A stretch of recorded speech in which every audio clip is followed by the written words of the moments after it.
Hello! అందరికీ నమస్కారం అండి. నేనిప్పుడున్న ప్రదేశం అయితే అందరికీ తెలుసు. తెలియని వాళ్ళ కోసమైతే చెప్తున్నాను. నేను వరంగల్‌లో ఎంతో ప్రసిద్ధి చెందిన 1000 స్తంభాల గుడి దగ్గరికైతే వచ్చాను. ఇది కేవలం ఒక ఆలయం మాత్రమే కాదు. ఇది కాకతీయుల కళా వైభవానికి ప్రతీక కూడా.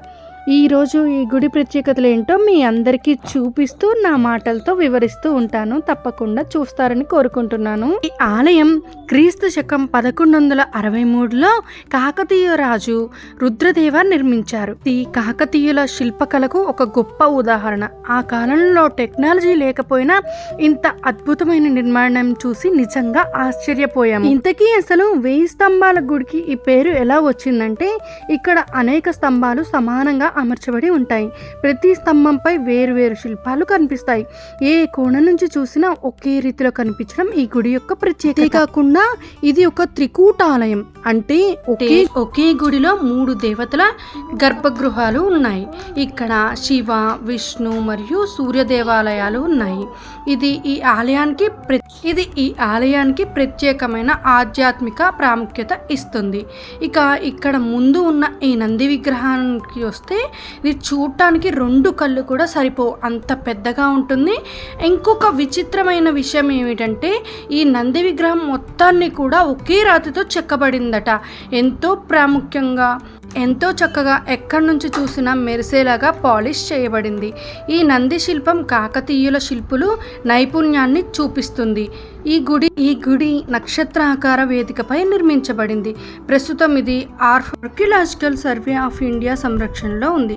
చరిత్రను ప్రేమించే ప్రతి ఒక్కరూ తప్పక చూడాల్సిన ప్రదేశం ఇది.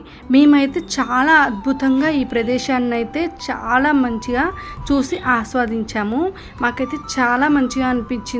చూస్తున్న ప్రతి ఒక్క స్తంభం మీద ఒక్కొక్క రాతి కట్టడం, ఇవన్నీ చూసి చాలా బాగా అనిపించింది. ఎన్నిసార్లు వరంగల్ వచ్చినా ఇది ఎలా మిస్ అయ్యాము అనిపించింది. కానీ ఖచ్చితంగా ఈసారి అయితే వెళ్ళాలి అన్న తాపత్రయంతో వచ్చేసాము. అండ్ నెక్స్ట్గా అయితే భద్రకాళి టెంపుల్ని కూడా దర్శించుకున్నాము.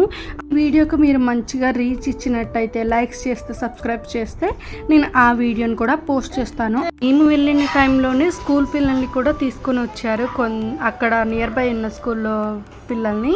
ఇంకా పిల్లలు కూడా సరదాగా ప్రతి ఒక్కదాన్ని చూస్తూ ఆస్వాదిస్తున్నారనమాట.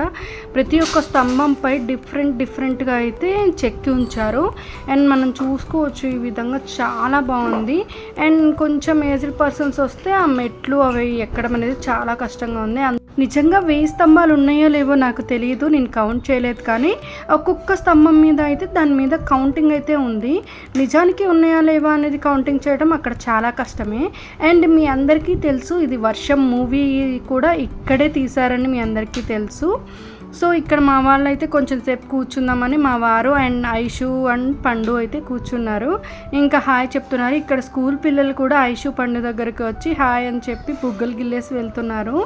పిల్లలందరికీ ఇలా చూపించడం, ఇలాంటి ప్రత్యేకమైన ప్రదేశాలకి తీసుకువెళ్ళడం ద్వారా వాళ్ళకు కూడా ఎంతో కొంత మన చరిత్రల గురించి చెప్పడం, కట్టడాల గురించి చెప్పడం వంటివి చేస్తూ ఉంటే వాళ్ళకి ఇప్పటి నుంచే తెలుస్తూ ఉంటాయి. అంటే మరీ మా చిన్నపిల్లల్ని తీసుకొని వెళ్ళాం, వీళ్ళకేం తెలుస్తుంది అని అనుకోవద్దు. మనం ఈ ఏజ్ నుంచి అన్నీ చెప్తూ ఉంటేనే అన్నీ తెలుస్తాయి. అలా అని నేను మరీ ఇంత చిన్న పిల్లల్ని తీసుకొని వెళ్ళండి అని చెప్పట్లేదు. ఇలా స్కూల్ పిల్లల్ని తీసుకొని వచ్చారు కదా, ఇదైతే నాకు బాగా నచ్చింది. వాళ్ళు చూస్తూ ఎంత సరదాగా ఎంజాయ్ చేస్తున్నారో మొత్తం కూడా. ఇక్కడ చూసారు కదా నంది విగ్రహం, అండ్ బ్యాక్గ్రౌండ్ మొత్తం ఇలా ఉంటుంది. ఎక్కడ చూసినా రాతితో కట్టడమే. అండ్ ఈ పక్కన అయితే మనకి హనుమాన్ ఆంజనేయ స్వామి విగ్రహం కూడా ఉంది. అక్కడికి వెళ్ళి కూడా దర్శించుకోవచ్చు. లోపలికి అయితే కెమెరా ఎలో లేదు. సో లోపల ఎలా ఉంది అనేది నేను తీయలేకపోయాను. బయట సరౌండింగ్స్లో ఎక్కడైనా మనం ఏ వీడియో అయినా తీసుకోవచ్చు, చూడొచ్చు, మొత్తం చేయొచ్చు. కానీ లోపలికి మాత్రం ఎలో లేదు. అండ్ ఇక్కడ ప్రత్యేకంగా అభిషేకాలు అలానే అవన్నీ చేస్తూ ఉంటారు. దానికి టోకెన్ కట్టాలనుకున్న వాళ్ళు కూడా కట్టుకోవచ్చు. చాలా మంచిగా అనిపించింది. అండ్ చూస్తారు కదా ఆర్కిటెక్చర్ ఎలా ఉందో, ఎలా కట్టారు, ఎలా చెక్కారు అనిపిస్తుంది. ఇదంతా చూస్తుంటే మీకు వీడియోలో చూసేదానికంటే కూడా ఒక్కసారి రియల్గా వెళ్ళి చూస్తే మీకే తెలుస్తుంది ఎలా ఎక్స్పీరియన్స్ చేసాము మేము. అలానే మీరు కూడా ఎక్స్పీరియన్స్ చేస్తారు. అండ్ మా అమ్మ, నేను, మా చెల్లి ఇక్కడైతే ఫొటోస్ అయితే దిగుతున్నాము అండ్ వీడియోస్ కూడా తీసుకున్నాము, గుర్తుగా ఉంటాయని చెప్పేసి.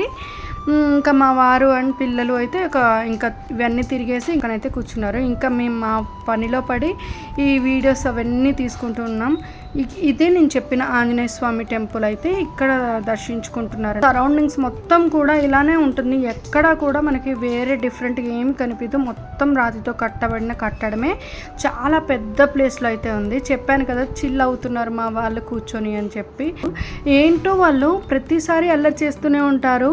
ఇక్కడికి తీసుకొచ్చిన తర్వాత మాత్రం చూస్తూ అలా ఉండిపోయారు, కానీ ఎక్కడ అల్లరి చేయలేదు, మమ్మల్ని డిస్టర్బ్ కూడా చేయలేదు.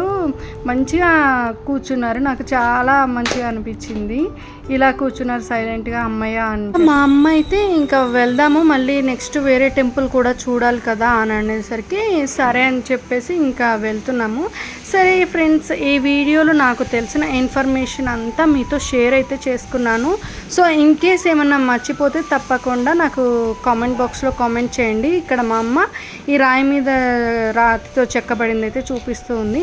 సో ఇన్ కేస్ ఏమైనా నేను మర్చిపోయి ఉంటే తప్పకుండా కామెంట్ చేయండి, నేను మళ్ళీ వీడియో తీయడానికి చెప్పడానికి ట్రై చేస్తాను. Thank you so much for watching. ఇక్కడ నుంచి మ్యూజిక్ అయితే వస్తుంది. బాయ్ బాయ్ ఆల్, సబ్స్క్రైబ్ చేసుకోండి.